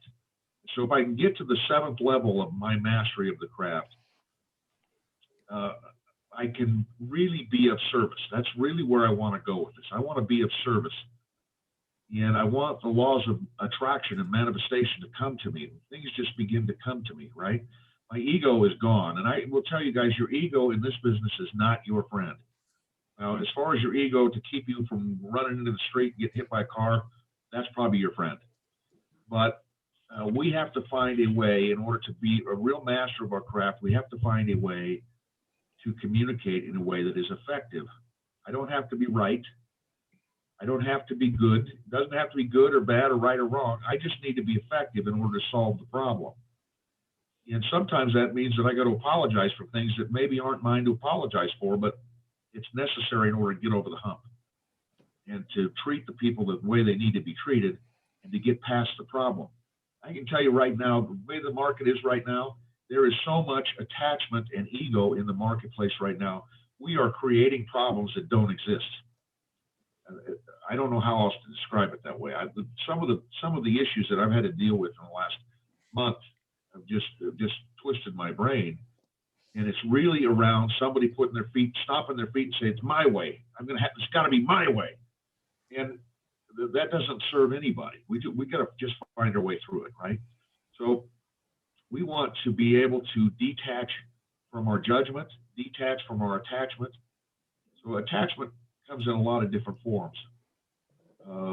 We can be attached to a transaction because I need the money, my house payment's due.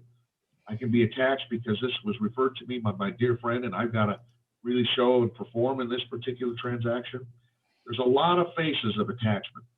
When you guys are feeling stressed out in a transaction, I'm going to ask you to step back and say, where is my attachment?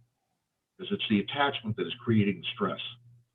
I need to suspend the stress and that attachment in order to really be effective and solve these problems and get through it. And you're going to encounter other brokers that are going to be, stomping their feet, my way, my way. And the one I love, although these words never really come out of their mouth, is, I don't care what the contract says, we're going to do it this way. And that generally comes because they don't know what the contract says. So again, mastery of the craft, we need to know what the contract says. We want to be able to enter other people's reality pretty easily. I want to be able to see what it is that you see. I want to be able to put my butt in your pants and see clearly what it is that you are looking at, where your challenges are, what you're trying to achieve, so that I can help you get there. And I need to see it from your perspective. My perspective isn't necessarily the perspective that's going to really generate the right expectations and the right answers. We want to operate from a platform of love and not fear. And I wish there was more words in the English language for the word love, but I think you understand what I'm saying. We want to operate from that empathetic, concerned place in order to be effective and get this to the finish line and have everybody delighted rather than everybody frustrated. I tell you, for the buyers in the marketplace today, if we were to take a poll and say, how was the experience? A vast majority would say it was a miserable experience. It shouldn't be a miserable experience. It should be a great experience, right? You guys with me on that? How many of you guys have had your first transaction? Okay, most of you, not all of you. So I'm sure you had some pinch points and some challenges in order to just win the bid to begin with and then get it over the finish line. And we need to make sure that we're doing everything that we can in order to make this a great experience. The pressure that we experience within the transaction sometimes is pretty strong. And we've got to remember that we're the filter, right? All of the information is coming through the transaction, coming from the broker, coming from the lender, coming from the title company. All of that information, we become the filter of that information. So if we're getting some negative input, I can deliver the negative input, and hopefully I can sandpaper it off a little bit so it isn't so impactful or so emotional for my client, right? If the other broker is being a complete ass, which they never do, but they always do, or sometimes do, the last thing I want to do is tell my client that the other broker is being an ass. I don't need to put that stress on them. And then they have expectations and their mind goes all wherever they go. I can convey the information of the pinch point without conveying the emotion of it. And I think that becomes very critical when we are trying to master our craft. So again, I'm going to ask you, why are you in the business? What compelled you to get into the real estate business? What are you prepared to do to succeed? What are you prepared to do to succeed? And sometimes I need to transition myself. I need to recreate myself. I need to morph my personality, because maybe my personality needs a little bit of challenged change in order for me to be effective. So maybe I'm one of those people that has to be right all the time. Well, that I've got to change. Maybe I'm one of those people that's overly analytical. Let's be honest here, guys. We're in the residential real estate business. Residential real estate business. The primary commodity that we deal in, and hear me well here, the primary commodity that we deal with in the residential real estate business is emotions. Sticks and bricks are a byproduct. People buy and sell for very highly emotional reasons. And we've got to stay focused on that, right? You got a first-time home buyer, they're ecstatic because it's their first house. They're, the Wizard of Wall Street. And they're getting their first house, and they're so excited because they own it, and they're not under the control of a landlord anymore. And boy, they're just super, super excited. And then on the other side of the extreme, you have a seller who's selling the house because their mom just died, and that's the house they grew up in. And that is a very, very challenging position. So we've got to be sensitive, we've got to be open, and we've got to be able to really be chameleon-esque a little bit in order to be able to serve people the way that they need to be served. And so what are we prepared to do to succeed? And what support do you have to make the changes that you need to make? And the support around you and your family and your management and your colleagues, right? We're going to lean into the colleagues, and we try to create a culture within RE/MAX Alliance. It's very open and honest, where we can go talk to our fellow brokers down the hall and ask them, "Can I see your listing presentation? What would you say in this particular case? How should I have handled that?" Those kind of things. So feel free to engage with your fellow brokers as much as we can in the days of COVID anyway, right? And what is acceptable to you? What is the baseline that says this is a minimal achievement? I have to achieve this in order to make sure that I win. That this is acceptable. And what is it that I have to do in order to get there? So, a lot of times we have these goals. I'm going to do 16 transactions this year, and I don't really know how I'm going to do that. I don't really have a business plan, but oh yeah, I'll do that. And then we get to February or March and April, and that goal is getting farther and farther away, and then a lot of times we abandon it.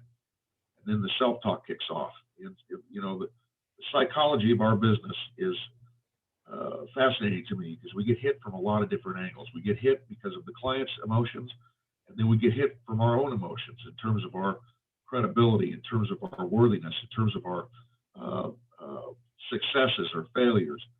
And we need to be able to deal with all of that and put it in a proper perspective. And we need to be able to really see it. I can't deal with something if I don't turn and face it and become involved with it, have a discussion with it, right? So let's turn to this creative tension and personal mastery. I think this is really, really important. So this is a little bit, you know, we all know that Sigmund Freud is kind of the father of current psychology, right?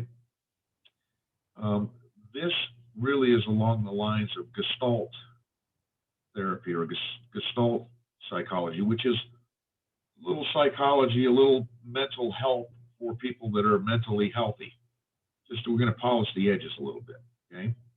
So Shelby, I'm going to call on you if you wouldn't mind to read that first paragraph.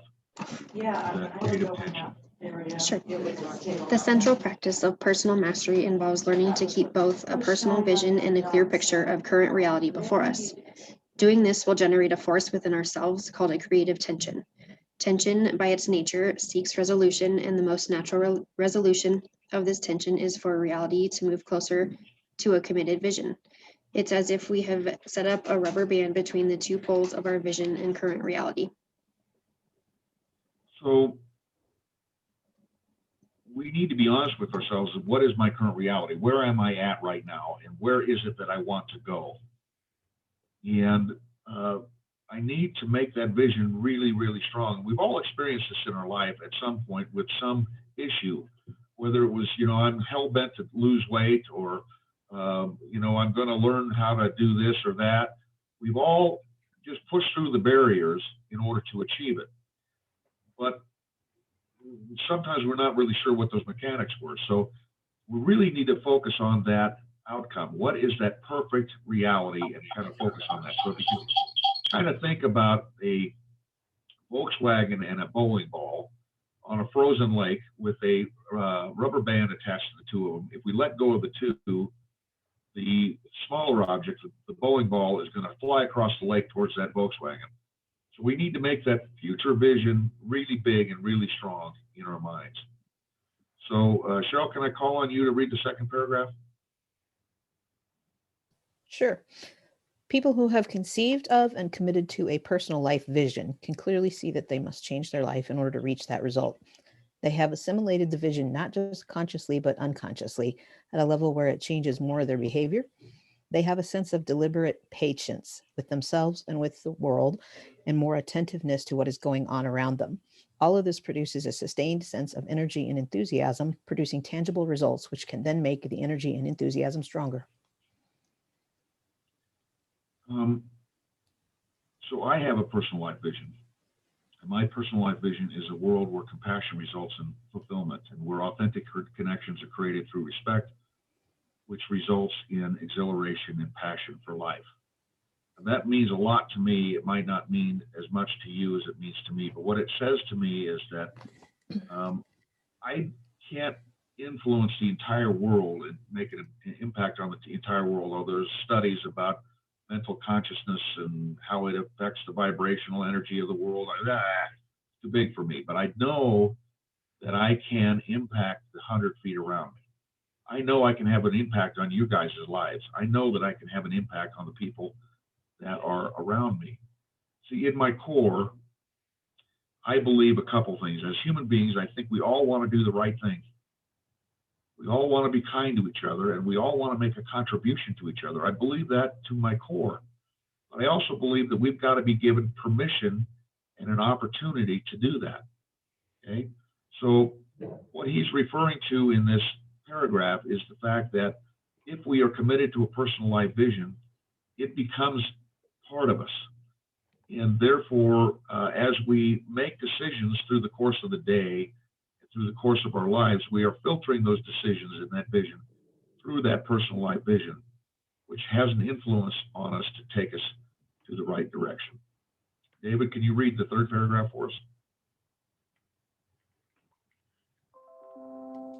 Sure. We may not be able to command ourselves to snap instantly into this frame of mind, but the discipline of personal mastery suggests that we can, as individuals, cultivate a way of thinking that leads us gradually to it.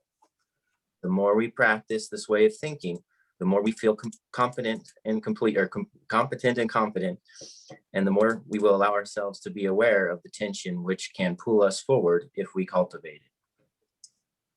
So it takes a little time, it takes a little practice, it takes a little patience. We're not just going to change ourselves that fast. We have to have compassion and self-forgiveness, right? We have to look at ourselves with a little bit of compassion, like we have for everybody in our lives, and so that we can allow ourselves to begin to fundamentally move in the direction that we want to move in. Heidi, I'm going to call on you for the fourth paragraph.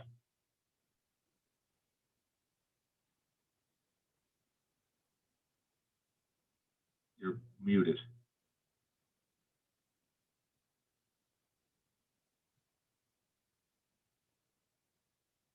Heidi, you're muted.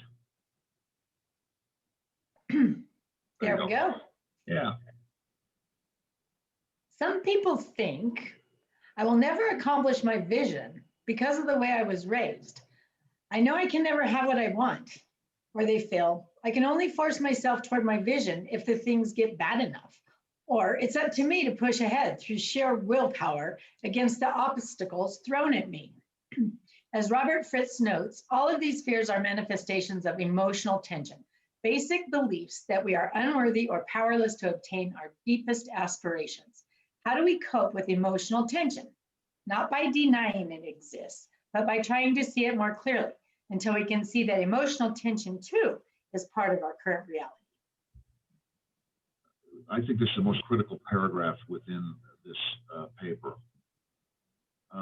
You know, we all witness people that are that we admire in our lives that are successful for whatever reasons, and we have admiration for them for whatever reasons. And many times we begin to compare our outsides, or our insides rather, to their outsides. What we perceive them to be on the outside, we feel that of what we are perceiving on our insides. And the reality is we are all human beings, and we all have the same issues. We all have that emotional tension. We all have that resistance. And so what he is saying here is, rather than ignoring the resistance, which will just cause us to kind of do it this way, and then we don't really go where we want to go, he's saying turn to it, look at it, talk to it, acknowledge that it exists, because it does exist. And those people that are around us that we've seen have massive success, it's not because they never had any fear. It's not because they never had any resistance. It was because they were able to talk to the resistance, talk to the fear, and move through the fear. Does that make sense? So when we have that resistance and we're having that self-talk about I can't, I'm not that good, we need to look at it and talk to it, because most of the time it's lying to us. It's kind of like if I were to tell you right now at the end of the conversation today, we're all going to meet at the office and we're going to go door knocking. And if you guys really thought that that was the truth, there's probably something inside of you that goes, oh, door knocking, despite COVID, right? And so there's that resistance. Oh my God, I'm going to knock on somebody's door. And well, for those of you who have knocked on doors, you know that it's not as bad as your perception is to it. And I'm not suggesting that you have to knock on doors. I'm just suggesting we need to turn to that resistance and have a conversation with it. And don't try to just ignore it. We need to know that it's there so that we can work through it, right? Who wants to pick up the next paragraph here?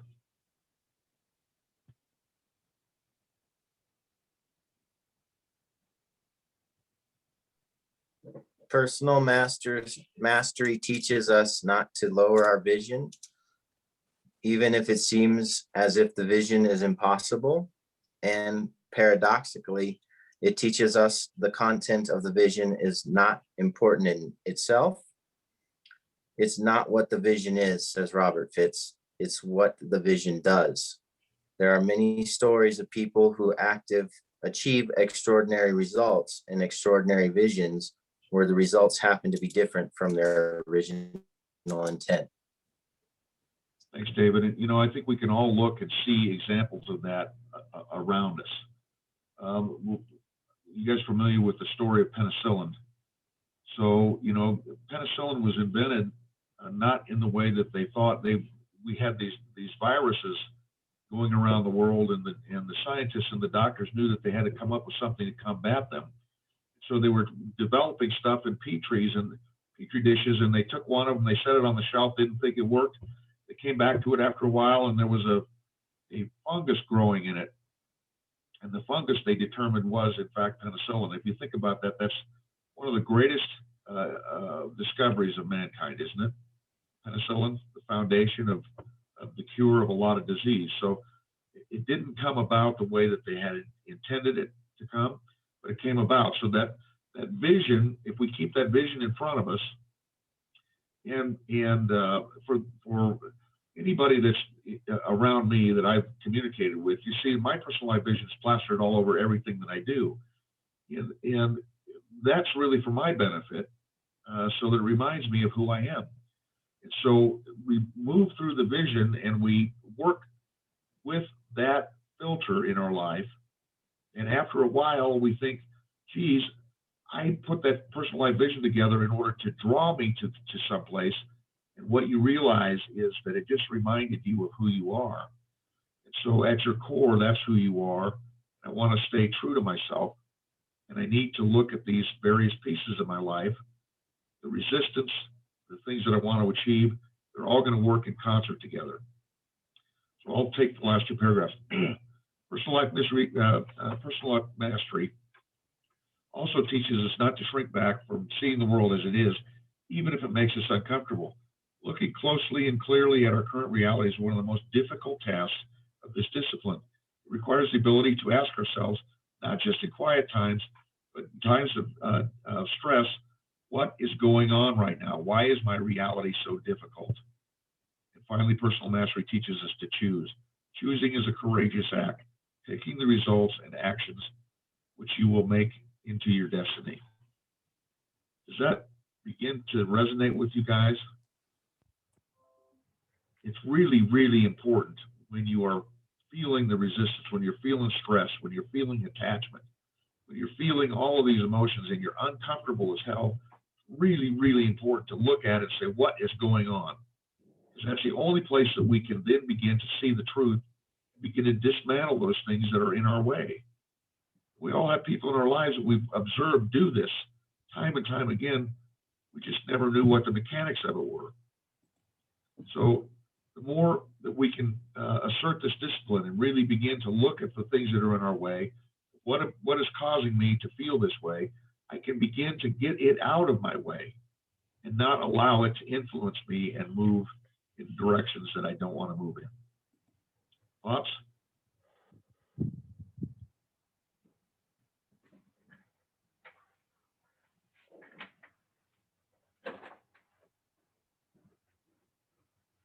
Maybe too many thoughts?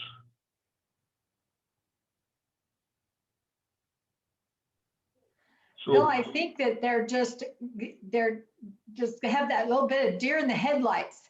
It's like, I think that it's like, this is what I was feeling. And it's vindication that you're not alone in this. Yes, I mean, there's a great deal of relief in understanding that we all are dealing with the same stuff. And I'm not the only one that, I was in the car with my brother one time, and we're driving along, and I mentioned to him about trying to control our self-talk. And, those times when our mind is just going off and we're beating the crap out of ourselves. And a lot of times we're doing it, we don't even know it. And my brother looked at me just astounded, and he said, I thought I was the only one that did that. I died laughing, because we all do it. We all do it. But to control it becomes very, very important. And the only way to control it is to recognize that it's going on, so that I can keep my eye on what I want rather than getting pulled to what I don't want, which is what happens when we just allow the self-talk to go on and we don't pay any attention to it. See, the event is just the event. It's what we add to the event that creates our reality. It's the judgment that we add to the event that creates our reality. So when we have an event that wounds us and we have a tendency to replay it, and just to replay it's not good enough, because I'm a human being, and just to acknowledge that there was a mistake there is not enough.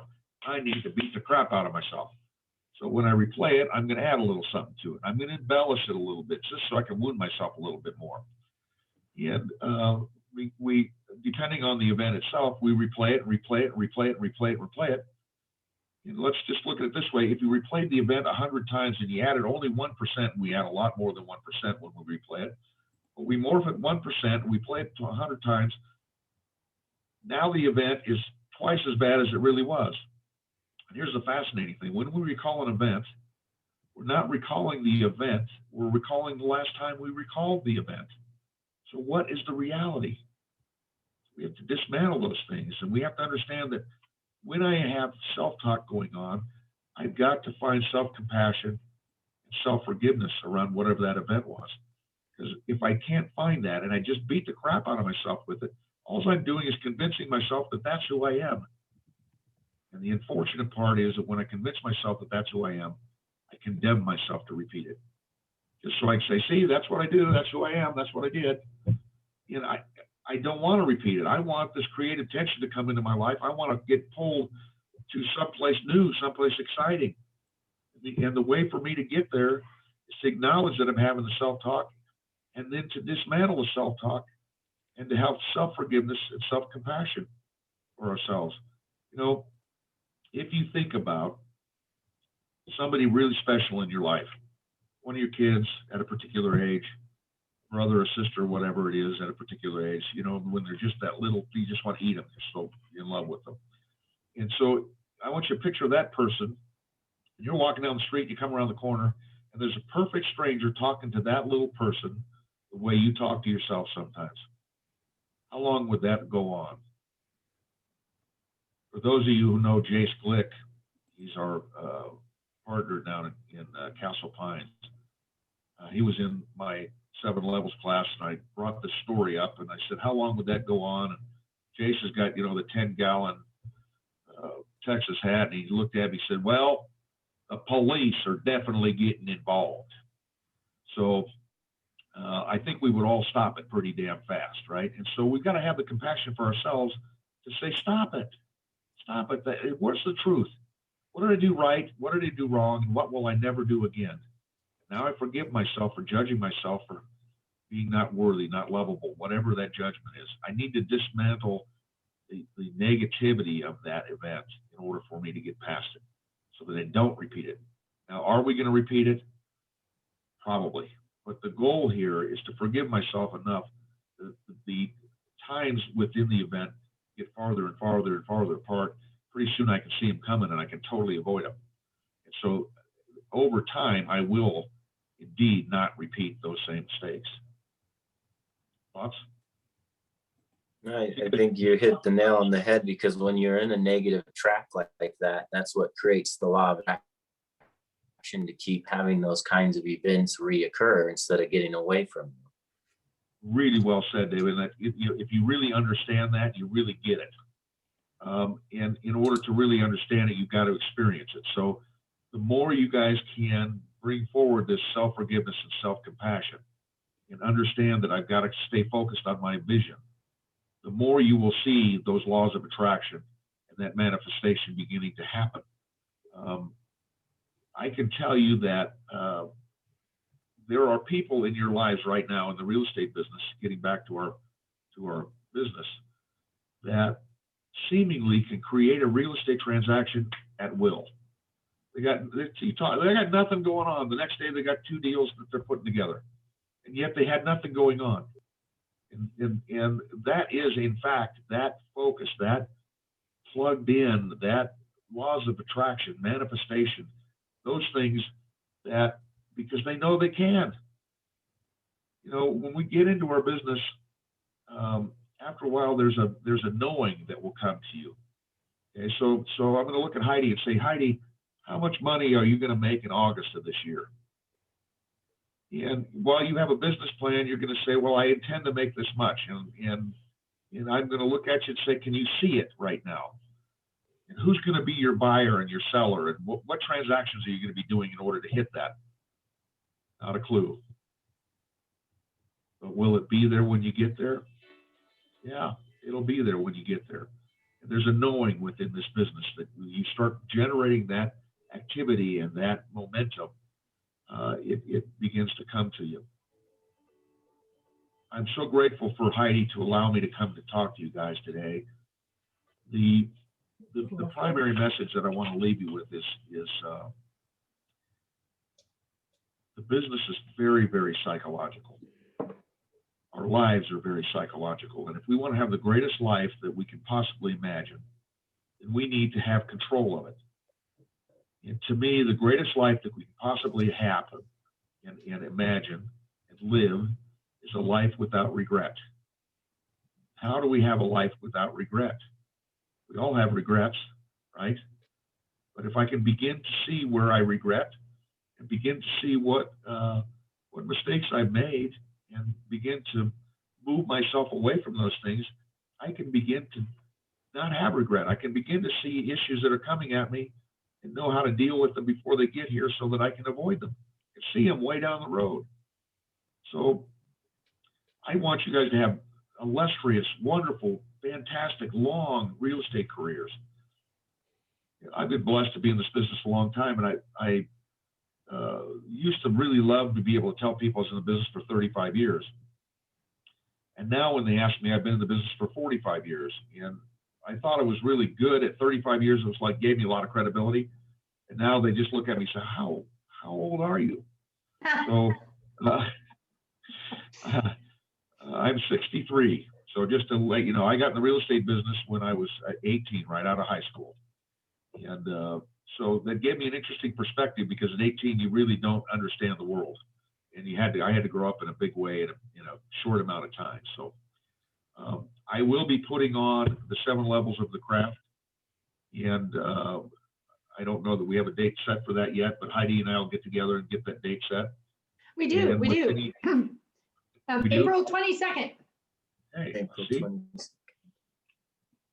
So on April 22nd, we're going to try to do this in a, hopefully things will work out in a way that we can do maybe something a little bit more face to face. And if it's, quite honestly, if it's just the 8 or 12 of us here, we probably can do that in the conference room at the Westminster office, the training center. We can spread out enough to be able to pull that off, I think. So just a thought. Anyway, more to follow on that. And I want you guys to feel free to call me at any time if you have any questions about some of this stuff or are looking for some other direction. Happy to do that. So Thank you. thanks, Heidi. This is Thanks for having me. Thank you. It's been a great kind of mental check-in. Thank you. Yes, thank you, Phil. You're welcome, David. Thank you. I'm gonna put your information in the chat room. So this is Phil's number. And he is amazing. So if you do need any help from the real estate guru, There you go. there you go. Thank you, Phil. You're welcome. Amazing, Phil. So thank you for being here today. I look forward to your class on the 22nd. And I hope we can do together. One thing is that we have still, we have the class that we did earlier that didn't get your class either. So we might have to double this.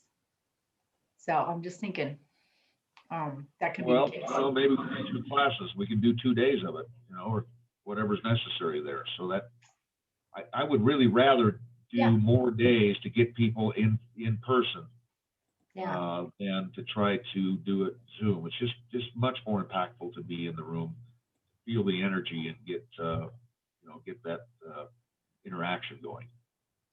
Well, we'll keep an eye on what we're capable of doing and see if we can't make that happen. That'd be fun. Thank you so much for joining us today, Phil. Much appreciated. And as we leave, just a couple reminders for you guys.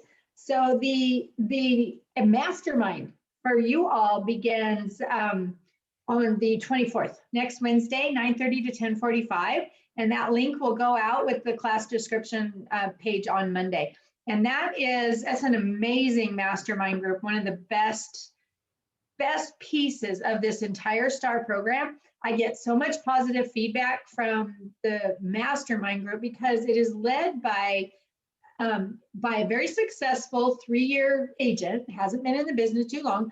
Nick had, he made 100,000 his first year, 250 his second or something like that. And he's like gonna do like 5 for his third. So he is a really recent graduate of STAR, very successful, and leads that new agent mastermind from a perspective that really helps people coming from that same place. So that begins on Wednesday, and it's every Wednesday then until you guys are done and you decide not to do it anymore.